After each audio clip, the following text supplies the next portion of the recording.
Can the board see it? We're good? Yeah. You need plans in front of us as well.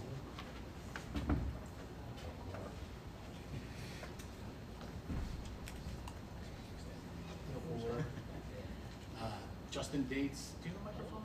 We do not. Okay. You have the vocal cords? I'll do my best. Thank you.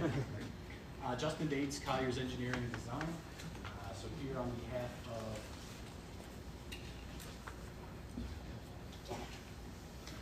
here to present the revised concept plan for 2659 Route 17M LLC. Can everyone hear? No. Speak up a little bit louder. Okay. Again, Justin Dates, Collier's Engineering and Design. We're here to present the site plan, modified site plan that is for 2659 Route 17N LLC. This board, there's been a bit of a hiatus since we were last before the board and this particular project. The applicant has looked at making several modifications to the prior project that was presented to this board as well as the public. So just a little refresher. So this is a single tax lot. It's about 20.7 acres in size. On our plans, on the far left is Route 17M. And then the site progresses east up the hill. So there are about 0.66 acres of wetlands on this project site. And the parcel is in two of the town's zoning districts. So the HO, or I'm sorry, HC, Highway Commercial Zoning District, is on the left-hand side here. And this line here shows the division of HC on this side. And then on the right of that is the CO zoning district, or the commercial office mixed-use zoning district within the town. So the applicant is continuing to propose a warehouse distribution facility. The one on this modified plan is a single-story, 200,000 square foot facility. There are 167 parking spaces. Those are located on the east or right-hand side of the building, the uphill side. And we have 33 loading docks on the western side here, and then adjacent to that, 28 trailer storage spots. Access matches the prior design. We have single access over to Route 17M. Trucks, passenger vehicles would utilize that to get up into the site. We also are proposing a coordinated secondary access to the northern parcel as an emergency service access point, coordinated with the proposed hospitality project next to this project. All on-site stormwater improvements will be provided on-site in accordance with the latest permit, and then we are proposing water and sanitary sewer services to what is proposed for municipal mains out in 17M. So, a couple things. Within the zoning districts, again, we do have split HC and CO zoning district. There are a couple of variances that the project would be looking for. One is building height. We're proposing 45 feet. Within the CO district, the max is 35, and within the HC district, the max is 45. So the variance would be for that portion of the building within the CO district, and there's a 10-foot variance that we'd be looking for there. The second, there's a provision in the code requiring a peak roof or a flat roof, 8 on 12 or 4 on 12 from a peak standpoint. Just that doesn't work for a warehouse of this size. Even if you did 4 on 12, you think in 100 feet, that would be a 33-foot peak on there. So we are looking to have a mild pitch. It's 1/4 inch per foot. So they are able to move water across the roof and get it to the downspouts. Building coverage. The maximum is 200,000 square feet in the CO zoning district, but 40,000 in the HC zoning district. As I mentioned before, this building is proposed to be 200,000 square feet. So we have a variance for the building coverage within the HC zone. Lastly, there's a provision requiring a 100-foot side yard setback with buffering from a residential district. So this particular parcel on the south and the east does abut the RU, or rural zoning district. So we'd be looking for a variance from that. We do have drive aisle going through that. The actual facility is 100 feet away, but we're not providing the full buffer that's discussed in the provision of the code. So within the packages that you've received on both these projects, but 2659 in particular, we had a comparison chart. So we outlined those project impacts or development aspects from the 2023 submission to what I've presented to you here tonight, and just where those, where the differences are. So I'll go through a few of these, which we feel are some of the significant decreases for the project. Starting off with building size. Decreases or increases? I'm sorry? Present both, decreases or increases. Okay, you want me to just go through the whole list? Yeah, I mean, this way, Yeah. everyone has a fair representation of what's going on. Understood.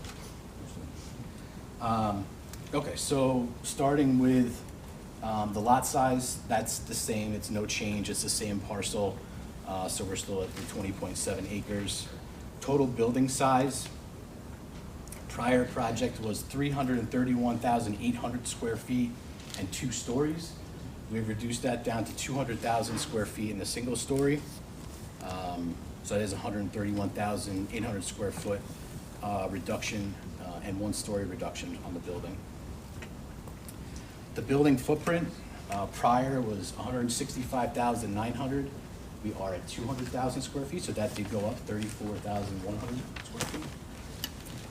Building setback, so this is from Route 17M. Prior project 398 feet, proposed as presented tonight 330 feet, so it did get closer to the frontage by 68. Building setback on the side, prior project 90.8 feet, and then from the residential district 113.9. The current proposal is 42 feet on the side and 103.3 feet on the side, so both were reduced. We got closer to those. Building setback rear 262.9 feet, as proposed 274.3 feet.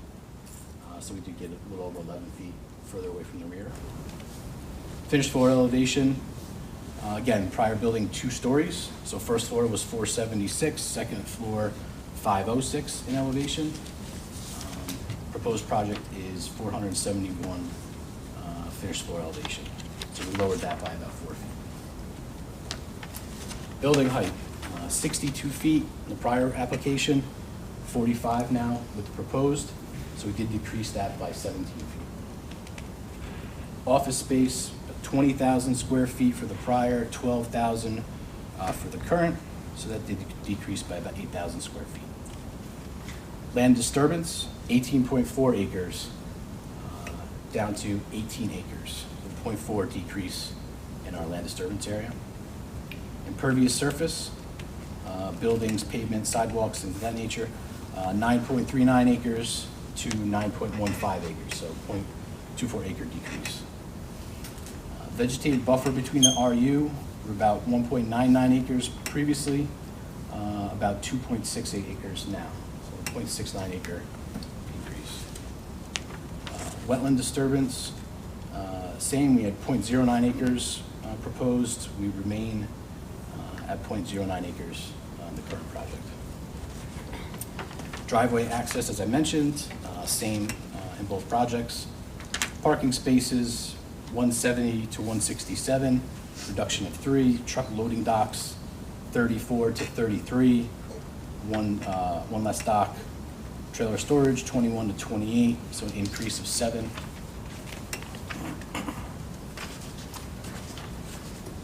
Truck loading docks facing the RU zone. So prior plan was a double fronting facility. so east and west loading docks on that building. Right now, we only have docks on the western side, so none are facing that RU zoning district to the east. Trailer storage spaces adjacent to the RU zone. Previous was 11, currently there are 0. Our trip generation, so this is based on really the square footage of the warehouse use. Prior was an AM peak of 113 trips and PM peak of 113 trips. That's per hour? That's The peak warehouse use, What's that? the warehouse use, since we. Oh, I'm know- sorry. Can I correct myself? Yeah, I'm sorry, we did use the IT industrial park use. So that is a more okay. intense ITE code. You just, I'm sorry. that's what you're assuming. That's the standard that you use. Yes, that's the standard that, you know, DOT typically asks us to use as opposed to even just the warehouse ITE code. It is a more aggressive. More intensive. Yeah, more intensive. Okay, That was peak hour for that volume? Correct, yeah. AM and PM peak for the prior was 113. AM and PM peak for the revised project is 71. So a decrease of 42 trips in each of the peak hours. Water sewer demand, we were 2,040 gallons per day previously. We were about 2,004 gallons per day for the project as it is. So a decrease of 36 gallons per day. Water and sewer supplies, as I mentioned, no change. We're looking to tie into those future facilities. Noise barrier required. We had about 605 linear feet of barrier. The prior project, we feel that we can get that down to 181 feet, or a decrease of 424 feet based on the single load facility that we have proposed. And then previous project was, we anticipated 8 zoning variances, and we have decreased those down to the 4 that I spoke about tonight. So that, you know, summarizes the project in comparison of the changes. The applicant is looking for any feedback from the board and the consultants. They are eager to hear the board's feelings on moving the project forward, move this application forward. We feel that based on the project as presented now, that we could move this through and towards a secret negative declaration through obvious, you know, creations of the modified site plans, updating the studies and analyses, and providing the planning board with that needed analysis to pursue a neg deck for the project. Let's hear about the other warehouse, and then the comments we'll have from the board will probably be combined or maybe tie into both projects together. Okay, sure.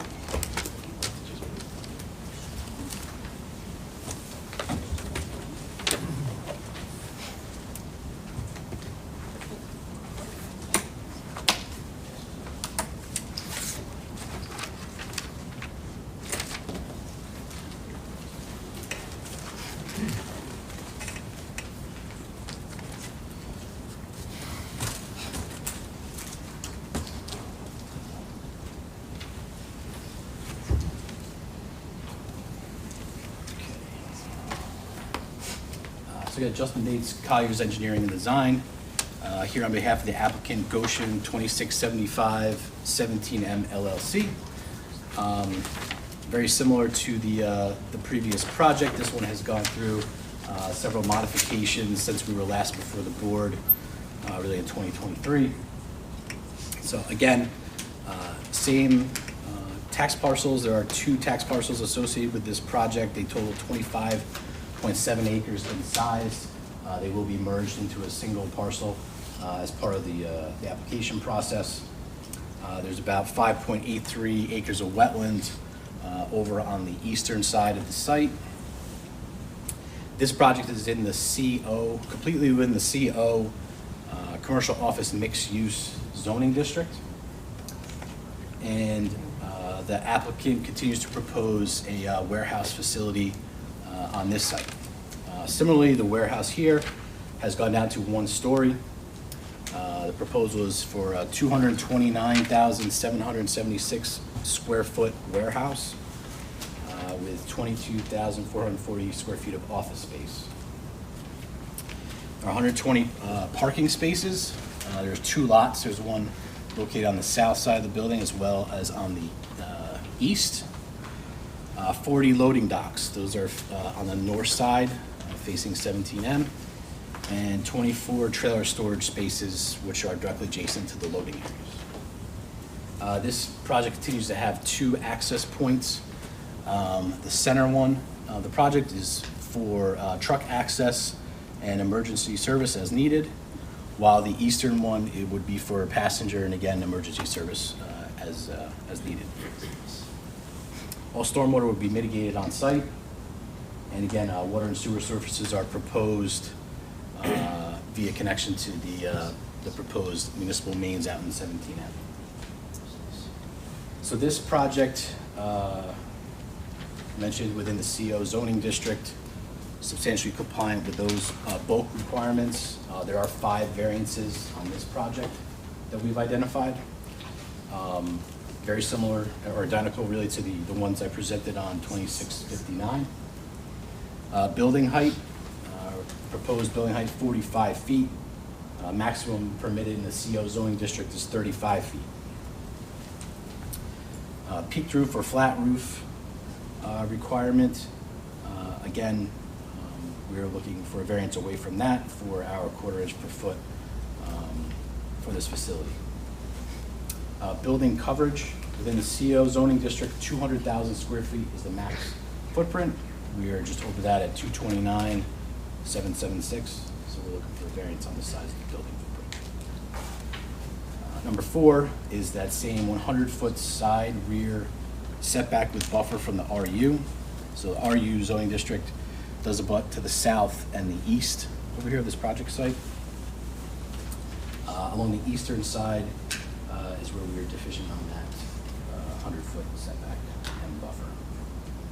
And then 5, 50-foot buffer of parking more than 10 spaces and bordering the RU district. So again, we're looking for a variance from that on this side as well. So similar to what I mentioned for the prior project, we were also looking for this to move ahead, how we can move it ahead with the board to secure a negative declaration. And again, updating plans, studies, analyses for this project to support the proposed mitigation for this as well. That's it, sir. In comparison. Oh, sorry.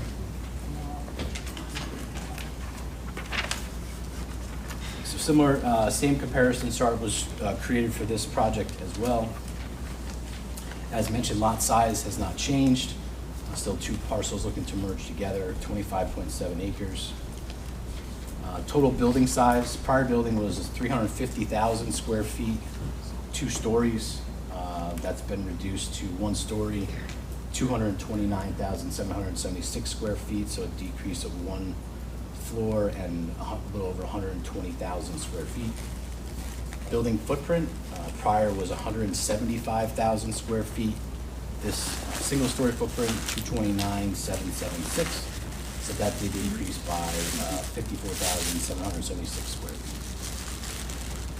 Building setback, front yard, this is to 17M, 313.63 feet in the prior, 293 feet in the revised project, so that did get closer by a little over 20 feet.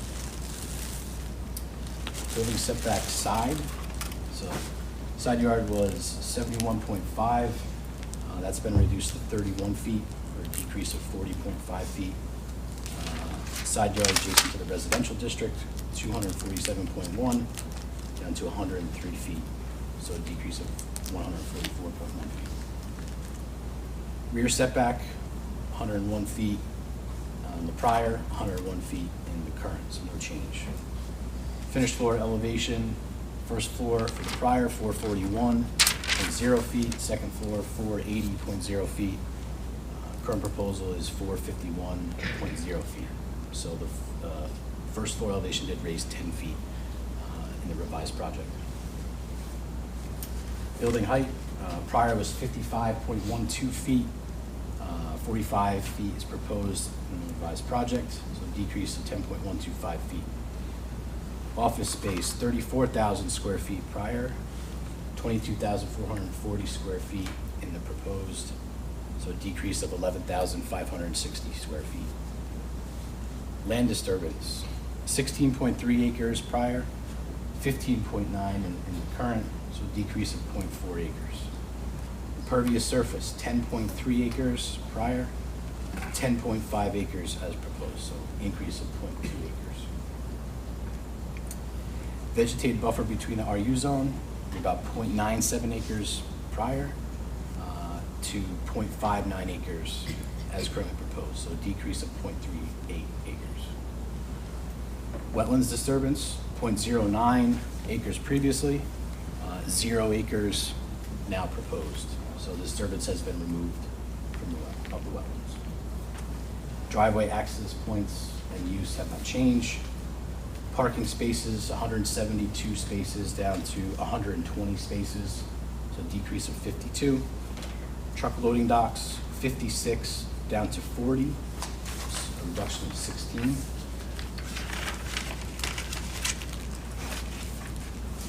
Trailer storage, prior 26 spaces, now 24 proposed, decrease of 2. Truck loading docks facing the RU zone, prior had 30, current design has 0, so there are no loading docks on the southern side of the building anymore. Trip generation, again, this using the industrial park use code. AM and PM peak previously was 119. As proposed, AM and peak reduced to 78. So 41 trip reduction in the AM and PM. Water sewer demand, 2,064 gallons per day prior, 1,440 gallons per day as we proposed. It's a decrease of about 624 gallons per day. Water sewer services, as mentioned, no change. Potential noise barrier required prior was 764 linear feet. We believe no more is required on the revised project. We believe we'll be able to remove that. Anticipated zoning variances, again, previous was 8, and I've described the 5 that we see now, so reduced by 3. Thank you. Before I open it up to the board for comments, Sean, let you weigh in. Sure. Thank you, Mr. Chairman. So I provided the board with a written report on the matter, and what I did in this instance, I combined both projects really just to simplify it for the board. I just want to make sure the applicant got those because I sent it to your colleague. I do have a copy. All right, very good. I'm just going to summarize those. Board, I know you've had a chance to review that. If there's any questions on anything specific, I'd be happy to discuss that tonight. So again, just like my memo, I'm going to go through both, and I'll identify if any of my comments pertain to just one of the projects. So both projects were initially filed in 2023. You had already under seeker, you typed this as a type 1 action, and you assumed lead agency in July of 2023. I understand the last time the applicant was before you was actually in February of 24. I think it might have been said earlier that it was 23. It was actually a little bit later than that. So in terms of the bulk requirements, the applicant's already reviewed those in detail. They've identified the variances. I'm not going to get into that this evening. Bless. Just a couple items that are a little bit different than the last time you've seen this. So parking, the applicant provided you with parking calculation. Then the plan identifies a term total over 3 shifts. I understand that to mean that the applicant has 3 shifts in each warehouse, and I was unsure if that total number of employees represents all the employees over all 3 shifts or the total number of employees for 1 shift. The applicant doesn't need to respond to that right now. It's unclear on the plan as it is, in my opinion. In terms of access, the one access on 2659, they're proposing an emergency access to adjoining property, which is Golden Stay Inn, which is before this board for potential hotel. I haven't seen any owner's endorsement or anything like that from that applicant. I think that that second access point is required under the fire code. As the board may know, there is a new fire code, becomes effective on January 1st. I think under that fire code, the applicant requires 2 points of access. So if that point of access is required for this project, I think they should provide that owner's endorsement, and they should also include that in any secret analysis. Otherwise, they would seek a variance from New York State for that as well. The fire code. So they would be dependent on that other application going forward and to completion. Not necessarily. I mean, the applicant could make some sort of an arrangement with that property owner that they would maybe construct that driveway or. To drive through. Yeah. Water and sewer, you heard from the applicant that they're looking to connect a future municipal connection in the 17M right-of-way. I just want the board to understand that on your secret part 1, they've identified a water main extension approval from the Department of Health. My understanding is that water main extension approval isn't for the work in the right-of-way. That's a separate project that's going to be done by a different applicant. Their extension is the extension of that main onto their property in both instances. So I just want you to understand that they are not studying any work in the 17M corridor relative to utilities. The other thing I had for you this evening, with regard to the height, you've heard about the reduction in height. There's also, with reduction in height, the applicant has increased the elevation of the first floor in both. So they've raised the buildings a little bit. My understanding is they've done that to reduce some of the grading, but also, you recall when they were last before you, there was a groundwater concern. They had very shallow groundwater conditions that would have required dewatering. By raising elevation, they get away from some of those groundwater concerns. And then in terms of traffic, this has not yet been referred to the town traffic consultant. I just want to confirm with the board that you'd like me to refer that to him at this time. Okay. Absolutely. Yeah, all right, I'll take care of that. Yes. And unless there's any questions, that's really all I have for at this time. Thanks, Sean. You're welcome. Questions for Sean? For Sean? For Sean? No. Okay. Nothing? Okay. In that case, then, what's that? Oh, sure. We'll go down the line. Phil, if you want to start? Sure. All right, what I did is, I went back to the public hearing that we had in 23, and your responses to that. I've come up with a number of questions that I will share with, there are many of them, that I will share with the applicant, board members, the public, that I felt either you were not responsive to the question or it was unclear what the response was. Just by way of example,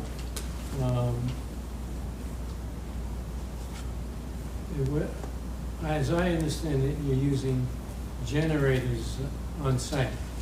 It wasn't clear to me from your response or from the noise study, the frequency of testing for the generators, the noise that would be made by the generators.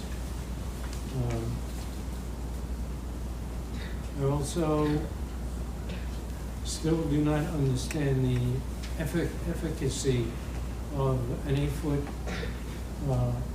sound wall that is intended to act as a sound barrier, where the wall is much lower than where the homes are, and the noise would propagate in all directions. So I think that needs to be explained a bit more. In response to a question at the public hearing about beepers, you said that if permitted, white noise or alternative type beepers would be used rather than sound beepers. It's my understanding, and I think you should look into that, if you are going to use alternatives, that needs an interpretation letter from OSHA that this is satisfactory so as to be protective of the workers on site.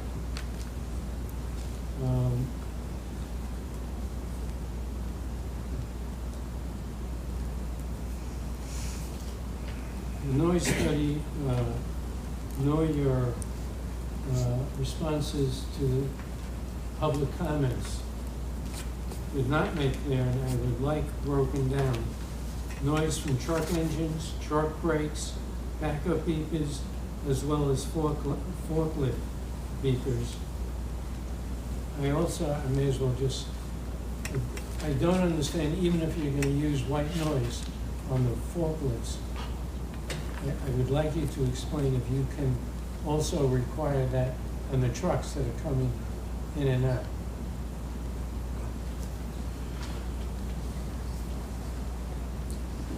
And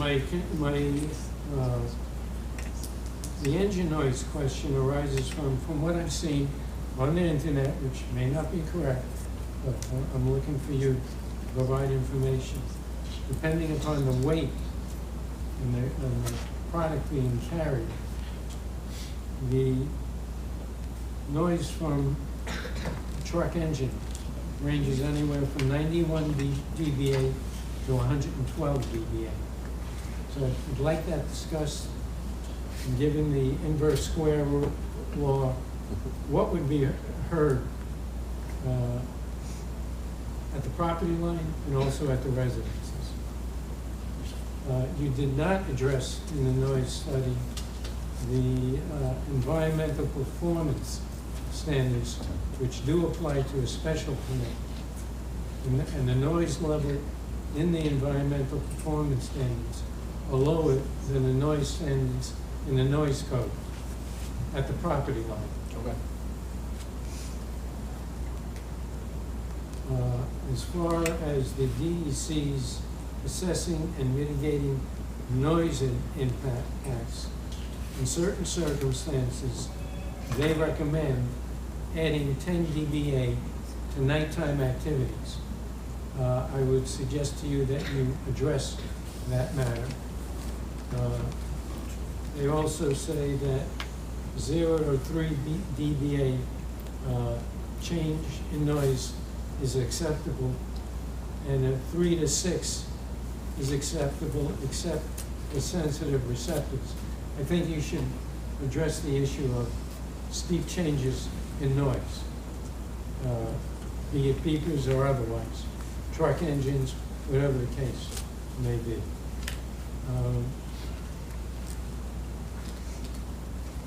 I believe that you stated in your traffic study that the acceptable noise level was 65 dBA.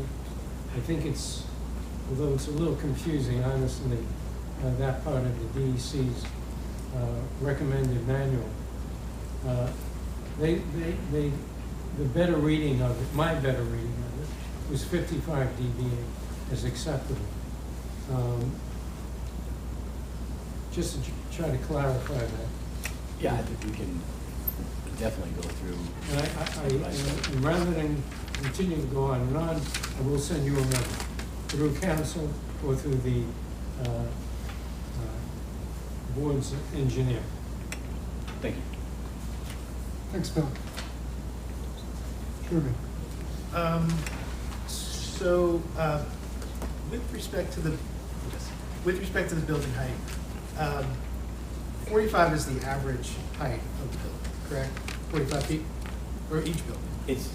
So the building height is measured as an average around the perimeter of the buildings. And these continue to be built sort of into the hill, and they're sort of grading along the side. Correct. That's how we would achieve that average, is through some of the grading and having the mezzanine, like on 2659, we have a mezzanine office. Again, that site specifically climbs up pretty steeply into the site. So we're looking to use that grading to our advantage to set that building up. Can you just talk a little bit louder? And this, we had started to get into this with the prior project. What, do you know at this point what the height of the tallest wall will be for either of these projects and which direction it faces? I can't give you the exact height, but it would be on the loading dock side.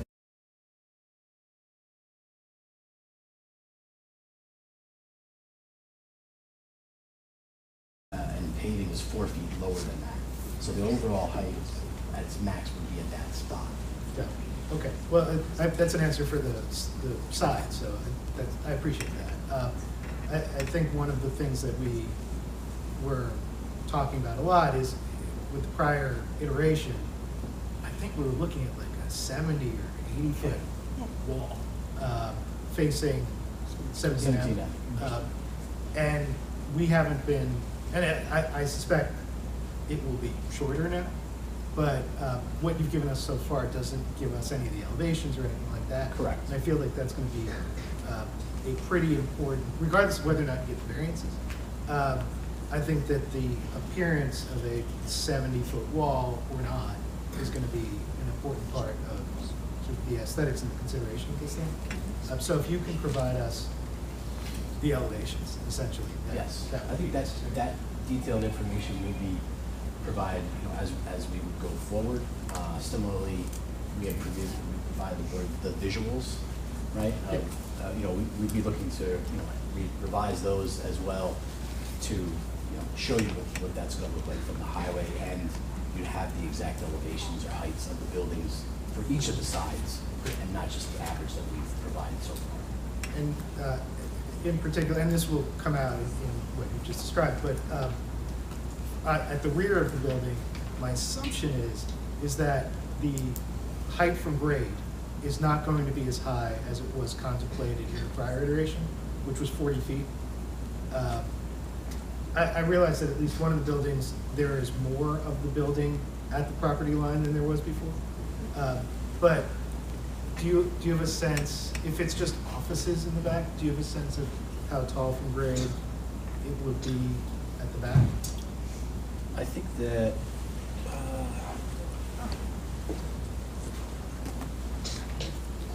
so go to 2659, for example. So again, this one, topography climbs quite a bit up into the site from 17M. We have a mezzanine office space. So again, above the, we'll call the first finished floor, which was 471, right? The mezzanine office is 491, so that sits up 20 feet higher. Right? From the loading dock elevation, that sits up 20 feet higher. Therefore, the grade of the building will reduce the height of reduce the overall height of the building in that back by about that much. Does that make sense? I didn't understand it, but I'm sure when I see it on paper, it'll make sense. I mean, I understand the clarity that you're looking for, and that is something that will definitely be provided. I know the visuals are, in particular, something this board is definitely going to want to see from the applicant. Yeah, and the last point I'll just make about the height is that since the footprints of the buildings are actually larger than they were before, it means that the four corners, or in the case of one of the 5 corners of the building, are going to be in different places than they were when we did the balloon test. So I don't want to make a request or anything about balloon tests, but the representation that people remember is going to be different both in height, hopefully lower, and also in place. So again, the renderings will probably be very helpful in helping people understand what this all looks like. But yeah, for sure, understanding the volumes are going to be helpful in terms of aesthetic impact, but also just a separate question. It's going to, inside the building, it's going to be like 60, 70 feet high. No? No. So what we're trying to achieve and what the industry looks for these days is a 36-foot clear, right? So that's like the height of the racking with product on top of that, and then you have several feet over that for clearance to the rafters and sprinkler system and things like that. So 45 feet is really about the minimum that we can really do to achieve that. And you'll see that in the modified elevations and how we've gotten our calculation, with the grading and the spot elevations to show that average of 45 feet. The last question I'll ask on this topic is if you could also let us know what the volume, the cubic volume, so to speak, of the buildings are going to be relative to the first iteration, that would be helpful. Okay. Because The you know, we're- like, the inside shell. exactly. Okay. If we're talking about the impact on intensity, if the inside volume is essentially the same as it was before, that's a different calculation than if it's substantially. And then the other questions are very minor. 2659, there are a couple of stub roads on the north side. I assume that's for fire access, but I wasn't. For which one? 2659. Oh, okay. Yeah, really on both of them, we have those stub roads, yes, to comply with the fire code, getting you within 150 feet from the access point to meet the building. Okay. And the last question was, to Sean's point, it sounds like he got an answer, but I just want to make sure it's in what you present to us, the dewatering that was required at 2675 the first time. If you could just let us know that it's not required for sure in this case. And if it is, I think one of the things that we had trouble getting an answer to last time was, what are the volumes of that water, where does it go? So if it's not an issue, then great, but if it is, we just need more information. Okay, we'll clarify that. Thanks. My questions are the project's still gonna be 24/7 operation, both buildings, is that correct? That's correct, that has not changed. Okay.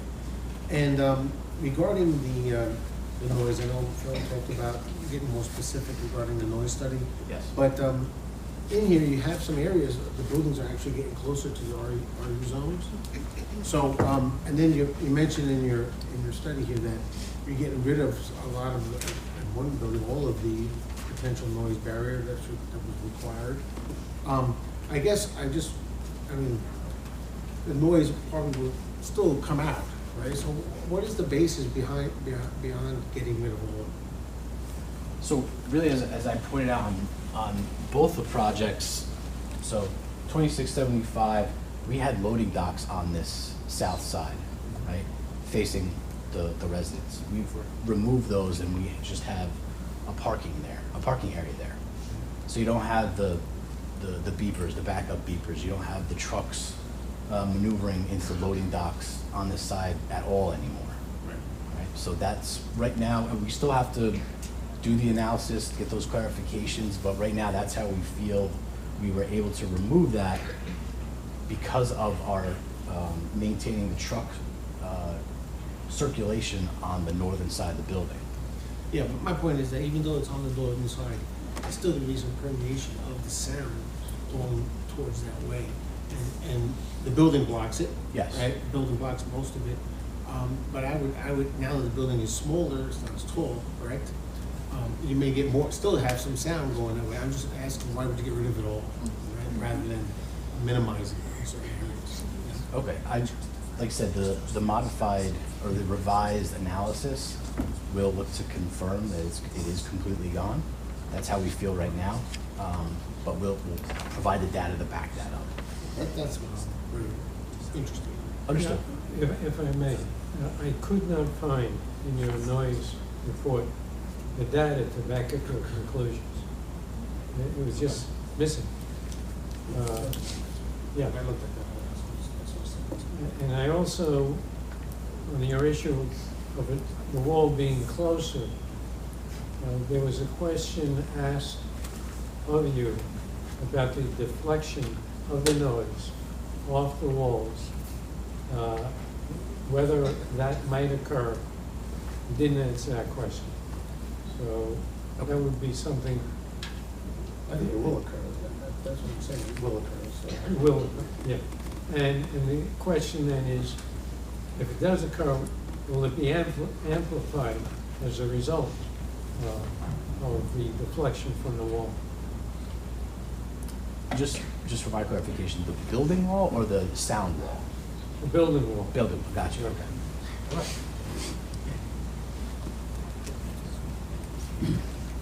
Got a number of concerns. We said that on 2675, that the topography is being raised 10 feet because of shallow groundwater, is that correct? Well, the raise in, since we've gone to 1 story, we look to raise the finished floor elevation, right? Because we're not trying to achieve the 2 different levels of access with the loading docks on a Right. 2-story building, right? So we look to raise that to work better with the existing topography. And also in this case, yeah, we're trying to come up further out of ground because of that prior concern. Okay, so we're going from 441 to 451. We're going up 10 feet. At the same time, we're saying that we brought the building height down from 55.12 feet to 45 feet. We lowered it 10. So the net effect is, if you're just looking across, the roof's in the same place. That's not changing. I mean, we're bringing up the whole building, bringing down the roof, the net effect is still the same, right? Okay, but it still reduces, the overall mass of the building is still reduced. Going to get to a couple things. Okay. We mentioned that the employees, and Sean kind of touched on this, you have 120, this is for 2675. You have 120 employees over 3 shifts, so roughly 40 apiece, give or take, whatever, right? Yeah. All right. So it would be, I'm sorry, Mr. Chair, so 120 would be the total employees for the facility? Right. Period. And based on your water demand and everything like that, that would make Exactly. sense. That's working Okay. backwards. There was 167 employees with the 200,000 square foot.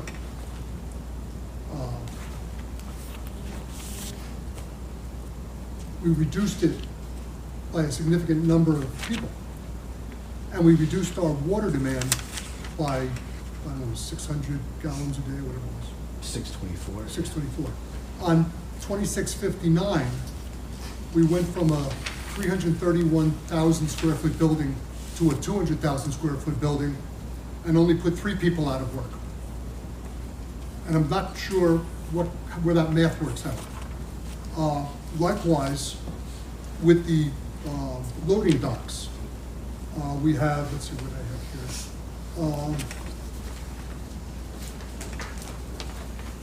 Give me a piece of paper.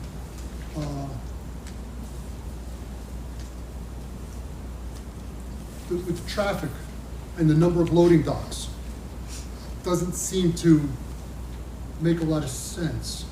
The truck docks, we went from 56 to 40. We dropped 16 docks. We have fewer employees. The traffic trips went down by 41 peak hour. 16 docks went down.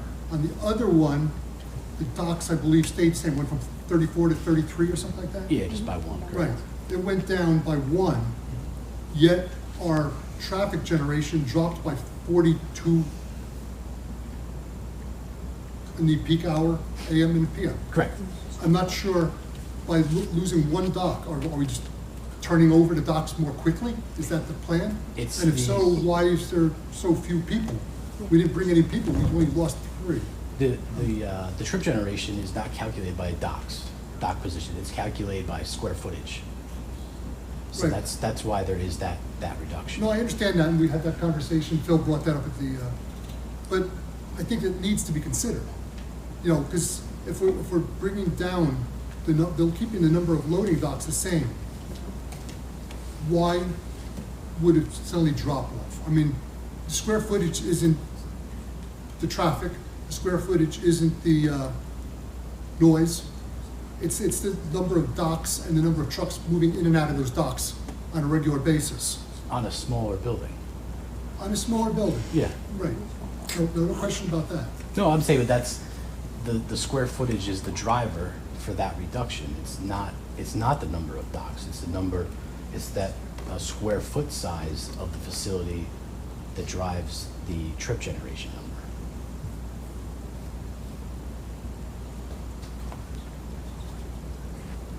You're saying the volume. The square footage of the building is what's used to calculate those trip generations, not, we're not inputting the number of docks or the number of employees. It's a square footage number that's used for that. Just So- take into account going up? Just theoretically, if you had the same size building with one loading dock, you're basically saying your traffic, your peak hour would still be 113 trucks. If that was the same square footage, Right. yes, and the That's what I'm same saying. use, yes. You have 113 trucks running in and out of one bay. That's what you're saying? No, it's not, so that's not specific to the trucks. That's a combination of trucks and passenger vehicles in the peak. That's not a specific, Right, no, I Truck understand. number. Okay. But if you only had one loading dock, you'd have less people working there too, theoretically. But based on the square footage, the code would say you have to have 113 in your calculation. Is that correct? I mean, I think you're kind of describing like a different use for the building with what you're saying. So it would be a different calculation from ITE. I'd like to see a little more on that. Just to clarify that, so how we derived the trip generation and how that's measured from like the ITE standard. You're looking for kind of that being spelled out. Yes. Gotcha. Now, you mentioned also that you typically want 45 feet on a floor for the racks and storage above the racks, 36-foot clear is what they call it. 36 foot clear. Yeah. Yeah, because I mean, 45 is the proposed maximum height that we have. well, the last go-round, we had a 60, for 2659, we had a 62-foot height building. We had the second floor elevation of 506. First floor elevation was 467, it's 39 feet for the first floor. But if you figure the building's 62 feet tall, then that would have only made the second floor only 23 feet. I'm a little confused there too. Again, because it's an average measurement around the perimeter of the building, right? Well, So there's, as grading changes around the perimeter of the building, that's how it's becoming different. It's not just a straight calculation of 39, or whatever the floor separations were, right? So when you said the old building height was 62, so basically we're looking at 80 and 40, things like that? And you It's came up with the 62? correct. It's based on varying heights around the perimeter of the building. Okay. Correct. Next question. This came out of the public hearing a couple years back. The response to comment 75 was actually raised by Chris Biskowski, the question, if I pronounced his name right. Said, we submit that the project sites do not allow a larger building footprint, and therefore to ensure the suitable warehousing is proposed to meet the demand, the applicant has proposed a 2-story building. That project site does not allow a larger building, yet we've increased the size of both of them. It kind of contradicts the response. Wait, who is this? What is? I'm sorry. This No, was that a was your comment or response. response? This was your response Okay. to Chris on comment number 75 during the public hearing. Said, we submit that the project sites do not allow a larger building footprint. And now we've clearly gone larger by offsetting against the loss of the second floor. We've gone up 29,000 square feet on one of them and whatever it was on the other. 54. Increase of 34,000 from 165 to 200,000. So a little consistency in the response Okay. would be appreciated. Now with the retaining wall, with the elimination of the retaining wall, again, The sound wall, just to. well, the sound wall, I'm sorry. Okay. All right.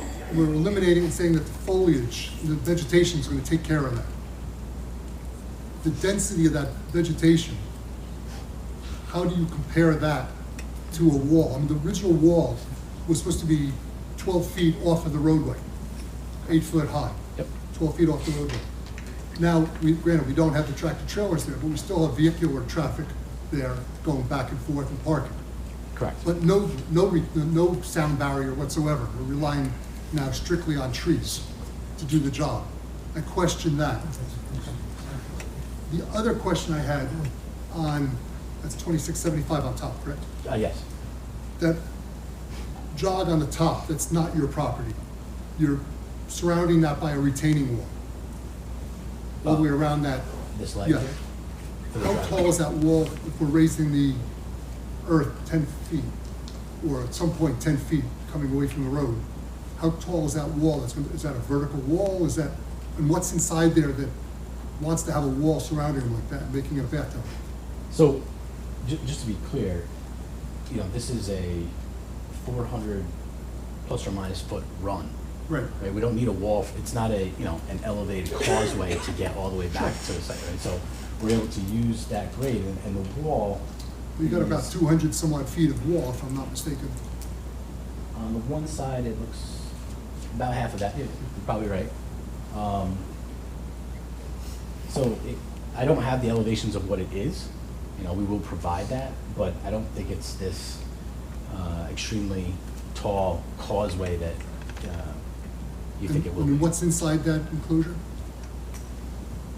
Here's the Ward paving facility, And is that? there's no issue from their end that you're boxing them in? I mean, again, we're speaking of dimensions that we don't have defined quite yet. If it's a 3-foot wall, you're not really boxing someone in my opinion, by establishing that, but. So we need some profiles on the soil then too. Correct, yeah, we Cross can sections. clarify that. Um,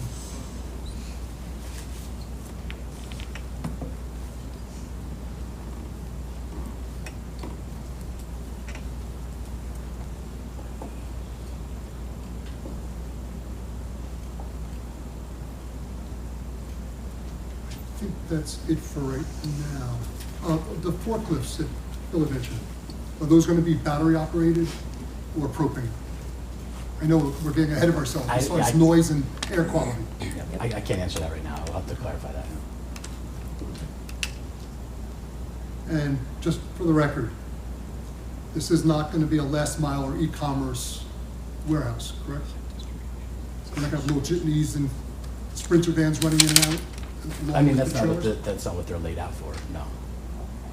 Meaning they're not gonna have it, Mr. Chairman, can I just chime in on that one? please. All right, so you heard it earlier, the applicant talked about the ITE, that's the Institute of Transportation Engineers.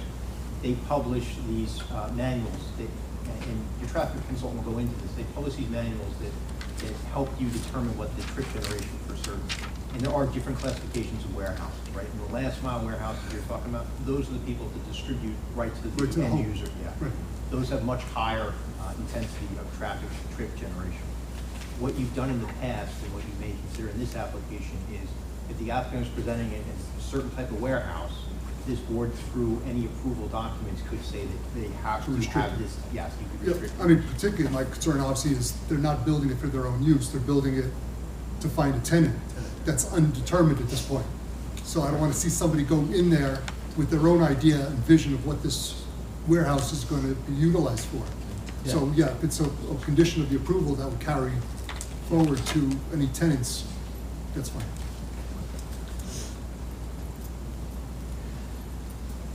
I got a few concerns. One of them is the point that's been brought up.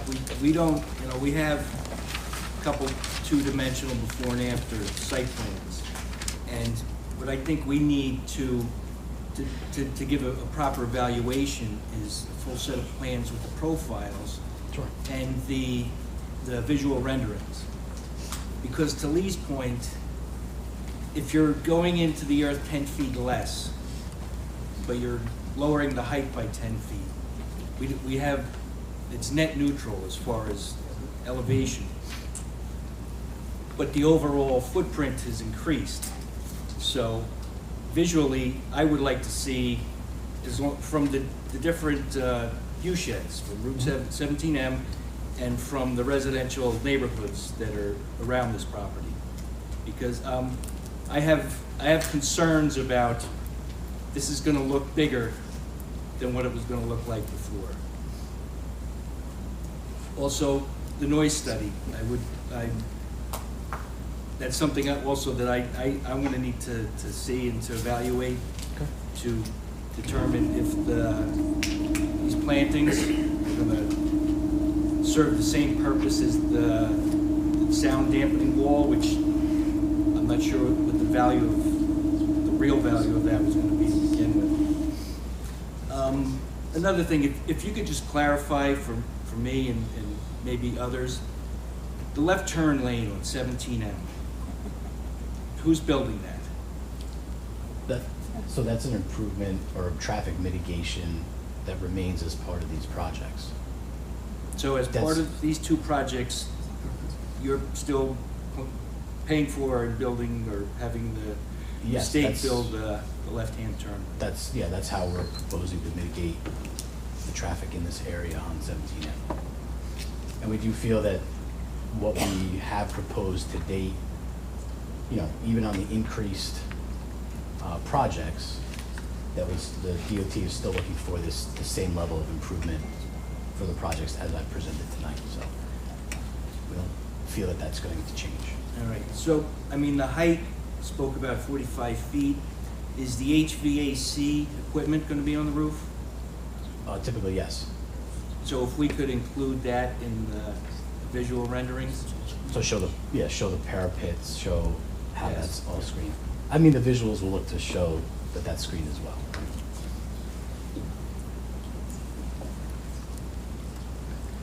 All right, that's all I have for now.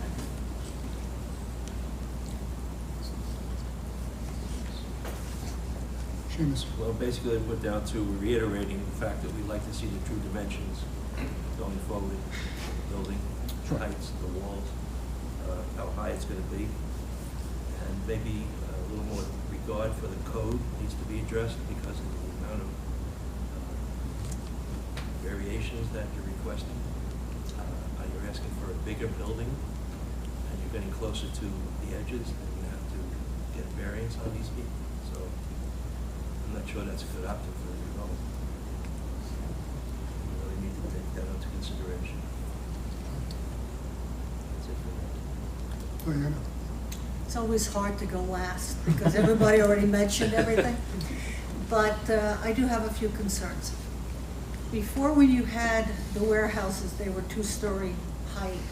And apparently, at one point, I believe it was stated that it could be broken down into 4 separate tenants instead of 1 or 2 or 4 or whatever. So now it looks like it's gonna be 1 tenant per building with the mezzanine for offices on top of these buildings, I guess. When you guys came before us a few years ago with the RDM across the street, we asked you to put up like cornices or something on the top of the roof to hide the air conditioning. So when you're doing your renditions, I'd like to see that. As far as noise and air quality, if you now have 1 tenant, but you don't know who your tenant is, and you're building this thing to who you think might be coming in, and I'm looking at the warehouse that's on 17M, just as you're coming off 17, that monstrosity, at least the coloring is good so you don't see it that much. And then there's another one on Police Drive. There are no tenants in there yet. Everything looks empty. Have you done any kind of study as far as warehousing and the needs for it? Especially after looking at Montgomery, the town of Montgomery, and there's a couple other towns that have warehouses going in like crazy. No manufacturing, it's just warehouses. So my question is, where is the product coming from that's gonna be going into these warehouses? So now if you go back to Montgomery again and you look on Neelytown Road, you have queuing of trucks on the main road there because there just isn't, even though there is room on the inside to put these guys in, but they need to get to the loading dock in order, so there's somebody else in there and they can't get in there. Is there room on 17M for queuing? Don't answer me now, it's just a question. Gotcha.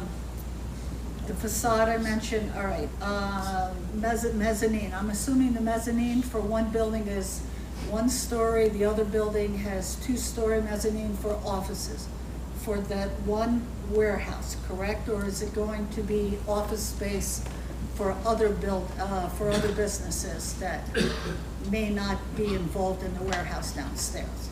So I'm wondering, is the tenants on the 2nd and 1st floors or 2nd and 3rd floors going to be associated with that warehouse, or is it separate?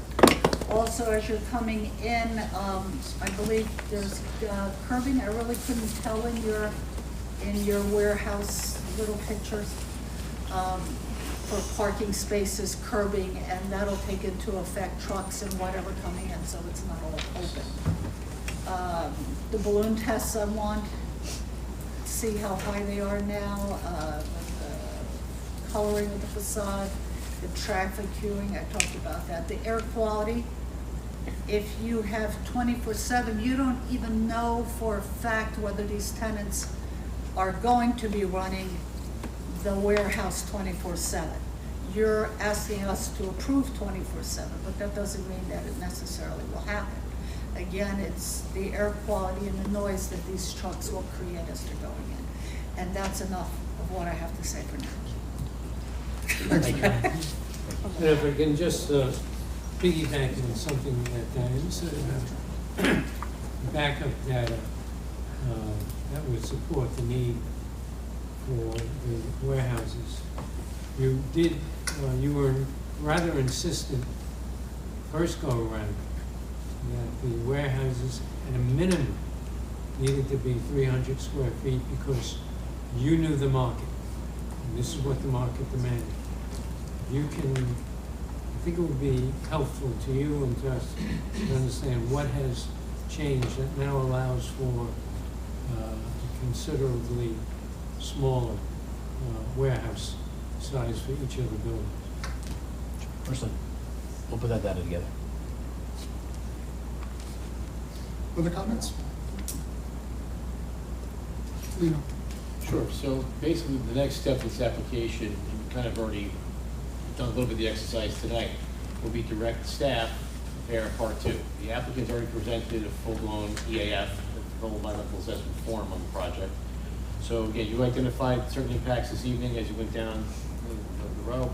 So the next step would be to direct us, to have us prepare part two of the secret form, and then ultimately a part three. So that would be, and that would identify the potential, and assess the potential impacts associated with the project, and a lot of those concerns that you raised will come up. And that way, at the next meeting, we can direct the applicant in terms of what we want to see in terms of further follow-up, in terms of studies, and how you're going to go in terms of classify this. This is a type 1 action, but whether you're going to go with a positive or a neg deck. But again, the type 2 would be the next step in that process. Can I ask one question with respect to I don't remember the initial application, if it was just sort of dry goods that the application was being presented for, or if this was potentially a refrigerated warehouse, because I think that matters with part two, particularly for like energy. This is not cold storage, or I think this is Just dry dry goods, storage. warehouse distribution facilities. Could I have a motion to authorize council and our engineer to prepare a part two EAF? I'll place a motion. Diana, second by I'll second. Marty. All in favor, say aye. Aye. Against? Okay. That's it. Thank you, Mr. Chair. Mr. Chair, just to be clear, Steve Migliante, White announcement, that's on both projects. That motion. Correct. Yes. Appreciate everyone tonight. Thank you for the comments. Obviously, the point of this was to show you how we were going to further reduce some of the impacts that were concerning last time. I think we attempted and did as best a job as we could. We'll continue to work. We heard some of the comments from the board. We appreciate those comments. We're going to continue to work to try and minimize those impacts and answer some of the questions that were raised tonight. So we look forward to actually, trying to reasonably answer the questions. Hopefully we'll come to a conclusion that's amicable to the board. And we're just looking for everyone to understand what's going on here and to work with you so that we can have the best project for the township going forward. And I We appreciate it. Thank you. that tonight. Thank you. Those comments are actually helpful as we move this project and the design. Very along. helpful tonight Thank you. to hear from you once again. Thank you. And thank you for the public.